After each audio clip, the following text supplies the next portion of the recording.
Howdy, folks. Woody Walls from NeedCoffee.com here. Back again after a short hiatus for the holidays with another Wayhomer review. Here's how it works for the uninitiated. I have just left the cinema. It's over there. Yeah, she anticipated. Fuzzy. I just left it. It's not fuzzy. They clean it. It's not a fuzzy cinema. That's rude. I just left the cinema, which is non-fuzzy, and I've seen a film, and I'm going to tell you about that film on my way home because it just saves time. And today we're here to talk about saving Mr. Banks. As always, it's important to save Mr. Banks the first time, and then the program will auto-save about every 5 or 10 minutes. Okay, Saving Mr. Banks, synopsis. Basically, this is the tale of how Walt Disney finally, apparently, wore down the defenses of Mary Poppins author P.L. Travers in order to get the rights to Mary Poppins, which you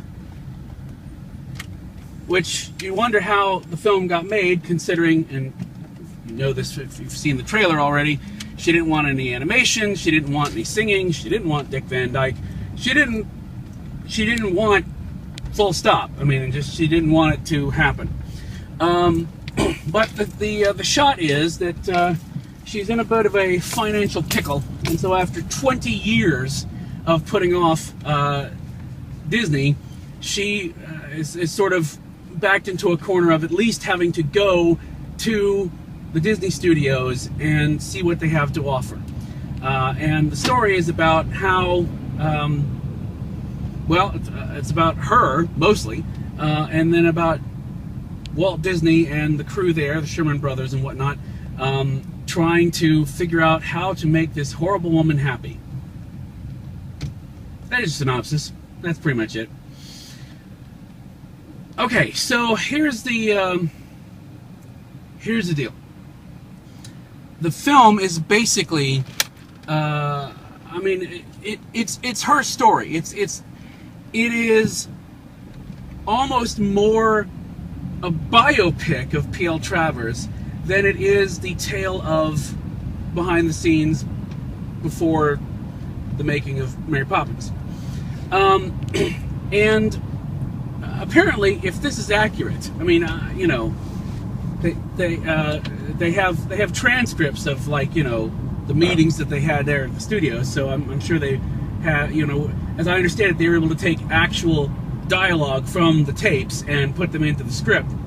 But basically, I don't know how accurate her backstory is, having not read a biography of her, but it's pretty messed up. It's amazing that, you know, she, I don't know, that she didn't become even more horrible than she was. So, I mean, that's pretty much what's going on. You have the story of Travers going to Disney Studios, and they're all trying to make her happy, which is a tall order in itself. And behind that, the movie's trying to tell you the story of why she's such a horrible bitch. That's pretty much it. Now, here's the thing. Playing, normally you would say, oh, God, that does not sound appealing at all. However, you do have Emma Thompson. So it's not just any ordinary bitch. It's Emma Thompson bitchiness, which is quite impressive. Because she's, it's pretty intense. And she, when the script allows her to, is sort of, bitchy in a fun and slightly warm way, in that way that ice can be so cold that it's actually warming, if that makes any sense. Like icy hot. You know, you want to be careful where you rub it on your body. That went completely wrong. But the point being is that Emma Thompson, it's her film. So she plays the part extremely well. Now, yes, you've got Tom Hanks, who, to his credit, I mean, doesn't look exactly like Walt Disney. Nobody looks exactly like what they're supposed to. But he, I think, projects the essence of what we expect Walt Disney to be.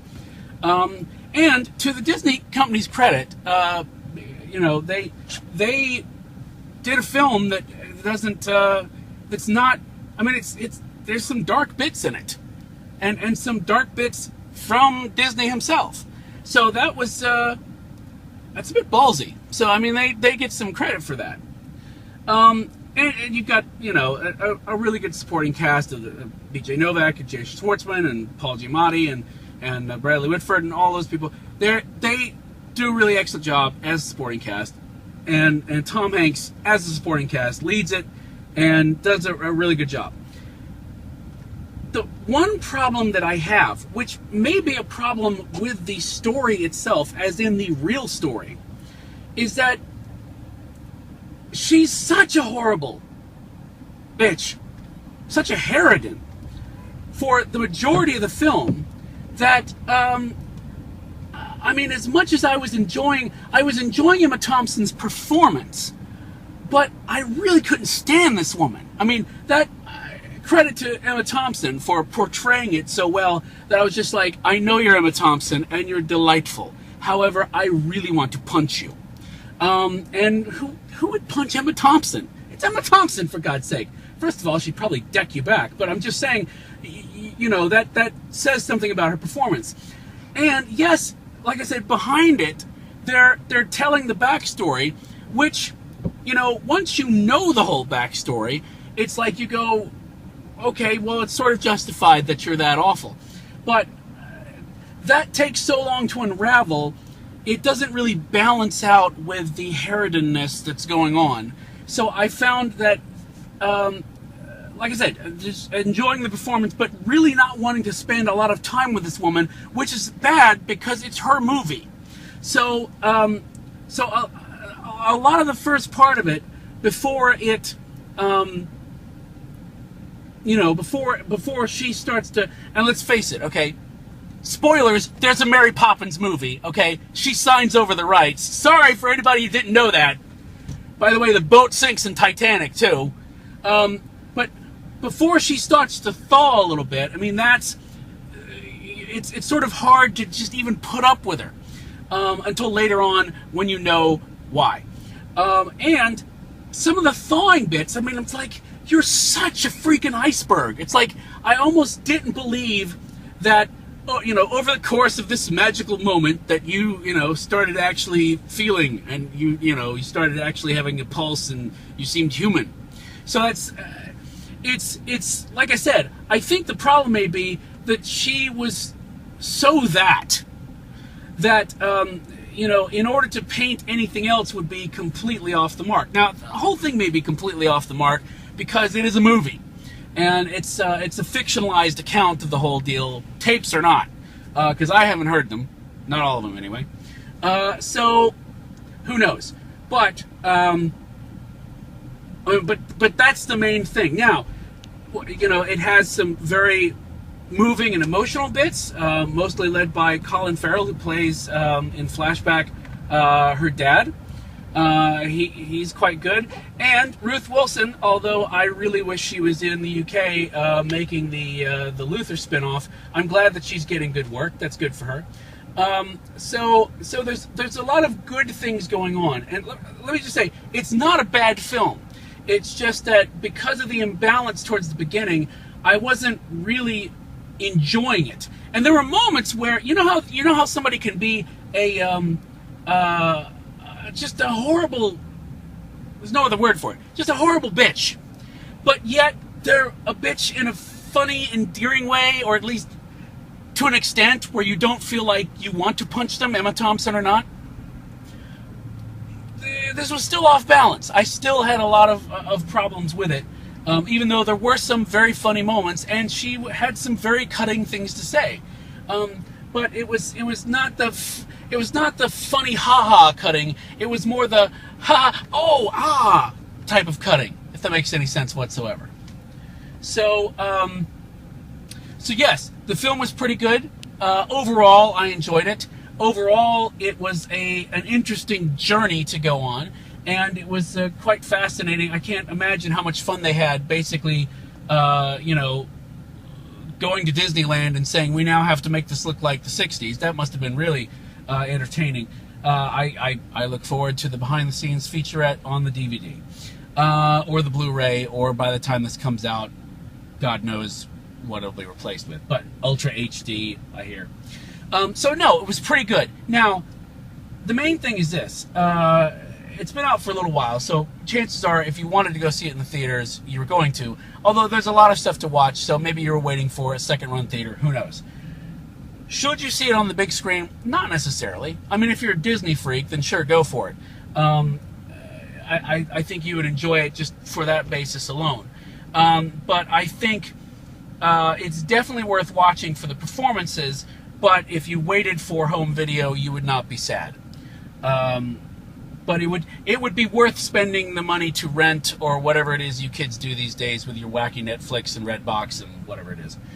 So whatever you're spending on that, which is probably pennies on the dollar, that would be definitely worth it. It would be worth it to actually rent it back when we used to rent things. That's how good it is. So it is good to that extent, if that makes any sense whatsoever. So cup-wise, I think I was gonna go with 3 out of 5. But I think towards the end, it sort of came around on itself and sort of elevated itself a bit. So I'm going to go with 3.5. 3.5 out of 5 cups. Because in the end, overall, I enjoyed myself. And I know Emma Thompson watches these. I'd never punch her. She knows that. She'd deck me. So anyway, that's it. That's another Wayhomer in the can. And because this is Atlanta and it's a Friday and it's raining, we've gone approximately 2 blocks. All of you people worried about the safety of these reviews can just rest easy because you have no idea might as well be walking. how crap the traffic is. So anyway, thanks so much for watching. I hope you enjoyed it. If you did enjoy it, please take a moment and do us a favor. Since I'm sitting in this traffic for your benefit, then take 2 of your favorite social networks, or even 2 of your lesser social networks, and share this if you would, so that other people can find us and we can entertain them as well. We promise there's plenty to go around. You won't go lacking. So thanks so much for watching. Until next time, we'll see you on the Wayhomer Reviews. Bye.